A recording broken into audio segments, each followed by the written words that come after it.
ఈరోజు మా నాయకులు బీఆర్ఎస్ పార్టీ వర్కింగ్ ప్రెసిడెంట్ రానున్న రోజుల్లో తెలంగాణ రాష్ట్రంలో కీలకమైన ఒక పదవిలో ఉండబోయి తెలంగాణ రాష్ట్రాన్ని తీర్చిదిద్ది కాంగ్రెస్ పార్టీ యొక్క ప్రభుత్వాన్ని ముఖ్యమంత్రి రేవంత్ రెడ్డి గారు చేస్తున్న ఒక అరాచకాలని ప్రజల ముందు ఎండగట్టి ఈ విధంగా ప్రజల ఉద్యమాలు తీసుకొచ్చి మళ్ళీ కేసీఆర్ గారి పరిపాలన, మళ్ళీ బీఆర్ఎస్ యొక్క రాష్ట్రం పరిపాలన రావాలని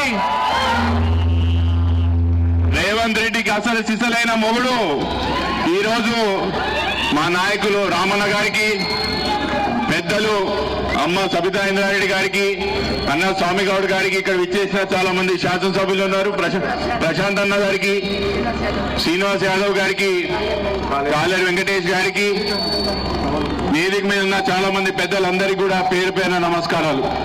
మనం ప్రత్యేకమైన కారణంతో రావడం జరిగింది. గత సంవత్సరం నుంచి మూసీ ఒడ్డులా ఉన్న ముఖ్యంగా బైరగూడ, హైదర్ షాగోటు, కిస్మత్పూర్, హిమాయత్ లో ఉన్న చాలా ప్రాంతాల యొక్క ప్రజల జీవితం ఎలా ఉందంటే దినదిన గండంగా మారింది. రేవంత్ రెడ్డి గారు ముఖ్యమంత్రి అయినప్పటి నుంచి ఆయనకి కలలో వచ్చిన చాలా ప్రాజెక్టులని, ఇంప్రాక్టికల్ ప్రాజెక్టులని, సాధ్యం కాని యొక్క ప్రాజెక్టులని ప్రజల మీద ఒక రుద్ది ప్రజల జీవితాలని నాశనం చేయాలని చూస్తున్న దానికి ఉదాహరణ ఈరోజు మూసీ సుందరీకరణ ప్రాజెక్ట్. ఆ రోజు కేసీఆర్ గారు ముఖ్యమంత్రి ఉన్నప్పుడు మూసీ యొక్క సుందరీకరణ ఎట్లా చేయాలో చూపించింది కేసీఆర్ గారు. ఎస్టీపీలు కట్టి ముందు మూసీని సుందరీకరణ చేసిన తర్వాత అటు ఇటు ఒడ్లని ఎట్లా మార్చాలా, ఎట్లా సుందరీకరణ చేయాలా, మూసీని ఎట్లా అభివృద్ధి చేయాలని ఒక మోడల్ ఇచ్చింది ఆ రోజు కేసీఆర్ గారు. కానీ ఈరోజు రేవంత్ రెడ్డి గారు ఏం చేస్తున్నారు, ముఖ్యమంత్రి గారు ఏం చేస్తున్నారు, మూసీలో ఉన్న అటు ఇటు 50 మీటర్ల యొక్క భూమి తీసుకోవాలని ఉన్న బిల్డింగ్లు, మన అపార్ట్మెంట్లే కానీ ఇల్లులే కానీ కూలగొట్టి ఇక్కడ హోటళ్లు, రిసార్ట్లు, బార్లు, రెస్టారెంట్లు పెట్టాలనే ఒక ప్రయత్నం ఈరోజు ముఖ్యమంత్రి గారు చేస్తున్నారు. నేను ముఖ్యమంత్రి గారికి అడుగుతున్నా, 50 మీటర్ లోపల ఉన్న బిల్డింగ్లు నిజంగా కూడా బఫర్ జోన్లో ఇల్లీగల్ అయితే మీరు కట్టుకోవాల్సి అనుకుంటున్న హోటల్లే కానీ రిసార్ట్లే ఇవి లీగల్ ఎట్లయితే అని అడుగుతున్నా. నేను ఎవరి జీవితాలతో ఎవరు ఆడుకుంటున్నాను, అసలు మీకు ఏం అధికారం ఉన్నది అంటున్నా. ఒక్కొక్క రూపాయి కూడగట్టి గంటలు ఆఫీసులలో కష్టపడి ఈరోజు అపార్ట్మెంట్లు కట్టుకున్నారు. ఈరోజు అన్ని కూడా లోన్ల మీద, మార్టిగేజ్ మీద అపార్ట్మెంట్లు ఇల్లులే ఉన్నాయి. ఈరోజు మీరు ఏం చేసిండ్రు, సంవత్సరం నుంచి ఈ ప్రాపర్టీలన్నింటినీ, ఈ ఆస్తులన్నింటినీ కూడా ప్రాహిబిషన్ లిస్ట్ లో పెట్టిన మీకు అధికారం ఎవరిచ్చిన ముఖ్యమంత్రి గారు అంటున్నా. మీకు మనసు లేదా, కనికరం వస్తలేదా?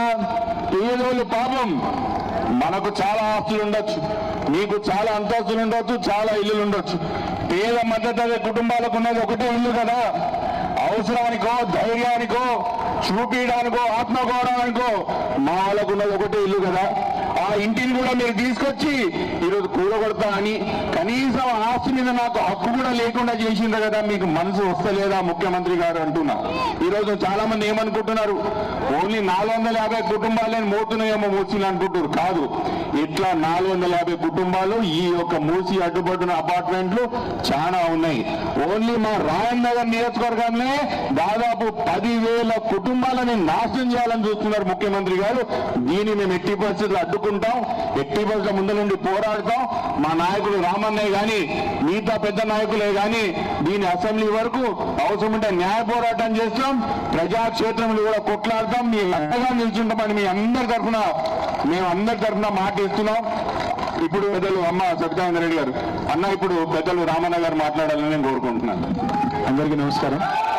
గౌరవనీయులు పెద్దలు మాజీ మంత్రివర్యులు మహేశ్వరం శాసనసభ్యురాలు, మా deputy leader in the assembly Shrimati Sabitha Indra Reddy గారు, గౌరవ పెద్దలు మాజీ మంత్రివర్యులు శ్రీ వేముల ప్రశాంత్ రెడ్డి గారు, గౌరవ పెద్దలు మాజీ మంత్రివర్యులు సనత్ నగర్ శాసనసభ్యులు డిప్యూటీ లీడర్ మా హౌస్ లో తలసాని శ్రీనివాస్ యాదవ్ గారు, స్వామి గౌడ్ గారు, ఇంకా కాలేరు వెంకటేష్ గారు, మా తమ్ముడు ప్రేమ్ గౌడ్ గారు, బండ్లగూడ మాజీ మేయర్ గారు, అట్లాగే లక్ష్మారెడ్డి గారు ఉప్పల్ శాసనసభ్యులు, ఇంకా వేదిక పైన నాయకులందరూ, గౌరవ ముషీరాబాద్ ఎమ్మెల్యే ముఠా గోపాల్ గారు, సుధీర్ రెడ్డి గారికి, కాలేరు వెంకటేష్ గారికి గౌరవ శాసనసభ్యులు.